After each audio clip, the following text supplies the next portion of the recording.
ಪಾರ್ವತಿ ಸಾಲೆರಾಜೆ ಅಂತ. ನಾನು Jawaharlal Nehru new college of engineering ಶಿವಮೊಗ್ಗದಲ್ಲಿ MBA ಮುಗಿಸಿದ್ದೀನಿ. ನಾನು ಇಷ್ಟು ಸಾಧನೆಗೆ ಯಾರ್ದಾದ್ರೂ ಆಶೀರ್ವಾದ ಇದ್ದರೆ ಫಸ್ಟು ನಾನು ವಿಶ್ವಗುರು ಬಸವಣ್ಣವರು, ಅವ್ರ ಅಕ್ಕನಾಗಲಾಂಬಿಕೆ ಇವ್ರನ್ನ ನೆನೆಸ್ಕೊಳ್ಳೋಕೆ ಇಷ್ಟಪಡ್ತೀನಿ. ಹಾಗೂ ನಮ್ಮ ತರಳಬಾಳು ಪೀಠದ ಗುರುಗಳು ಶಿವಮೂರ್ತಿ ಶಿವಾಚಾರ್ಯ ಮಹಾಸ್ವಾಮಿಗಳು ಅವ್ರನ್ನ ನೆನೆಸ್ಕೊತೀನಿ ಸರ್. ನಮ್ಮ ತಂದೆ ಕೃಷಿಕರು, ತಾಯಿ ಇಂಜಿನಿಯರ್. ಏನಿಲ್ಲ ಸರ್, ಓದಿನ ವಾತಾವರಣ ಮನೇಲಿ ಇದ್ದಿದ್ದರಿಂದ ಅದು ತಾನಾಗೆ ಕಷ್ಟಪಟ್ಟು ಓದಿ ಇವತ್ತು ಇಲ್ಲಿದ್ದೀನಿ ಸರ್, ಅಷ್ಟೇ. ಸರ್ ಗುರಿ ಅಂತ ಏನಿಲ್ಲ ಸರ್, ಜೀವನ ಹೆಂಗೆ ಕರ್ಕೊಂಡು ಹೋಗುತ್ತೋ ಹಂಗೆ ಹೋಗೋಕೆ ಇಷ್ಟಪಡ್ತೀನಿ. ಯಾಕಂದರೆ ಹೇಳೋದೆಲ್ಲ ಹೇಳಾಗಿದೆ, ಎಲ್ಲ ಮಹಾನ್ ವ್ಯಕ್ತಿಗಳು ಏನಿದ್ರು ಪಾಲನೆ ಮಾಡೋದಷ್ಟೇ ಬಾಕಿ ಇದೆ, ಅದನ್ನು ಪಾಲಿಸಿದ್ರೆ ಸಾಕು ಅಂತ ಅಷ್ಟೇ ಸರ್.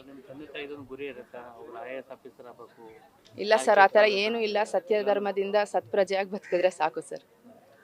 ಎಷ್ಟು ಭೂಮಿ ಇದೆ ಮೇಡಮ್? ಜಮೀನು 10 ಎಕರೆ ಇದೆ ಸರ್. ಭದ್ರಾವತಿ, ಶಿವಮೊಗ್ಗ. ಹಳ್ಳಿ ಬಂದ್ಬಿಟ್ಟು ಬಾಳೆಮಾರ್ನಹಳ್ಳಿ ಅಂತ. ತಂದೆ ಜ್ಯೋತಿ ಸಾಲೆರ ಎಸ್, ತಾಯಿ ಐಶ್ವರ್ಯ ಜೆ ಸಾಲೆರ. ಇನ್ನೂ ಪ್ಲಾನ್ಸ್ ಇಲ್ಲ ಸರ್ ಸದ್ಯಕ್ಕೆ. ಬಾಳೆಮಾರನಹಳ್ಳಿ, ಕೊಪ್ಪ ಗ್ರಾಮ. ತುಂಬ ಖುಷಿ ಇದೆ ಸರ್. ನಿರೀಕ್ಷೆ ಇತ್ತು, ಬಟ್ ಅದೇ ಅತಿಯಾದ ಆತ್ಮವಿಶ್ವಾಸ ಒಳ್ಳೇದಲ್ಲ ಅಂತ ಅಂದು ರಿಸಲ್ಟ್ ಬರೋ ತನಕ ಕಾದ್ವಿ ಸರ್. ಅಷ್ಟೇ ಟೈಮ್ ಅಂತ ಏನಿಲ್ಲ ಸರ್.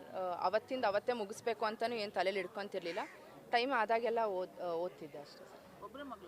ಇಲ್ಲ, ತಮ್ಮ ಇದ್ದಾನೆ. ನಮ್ಮದು ಇದು ಕೂಡು ಕುಟುಂಬ.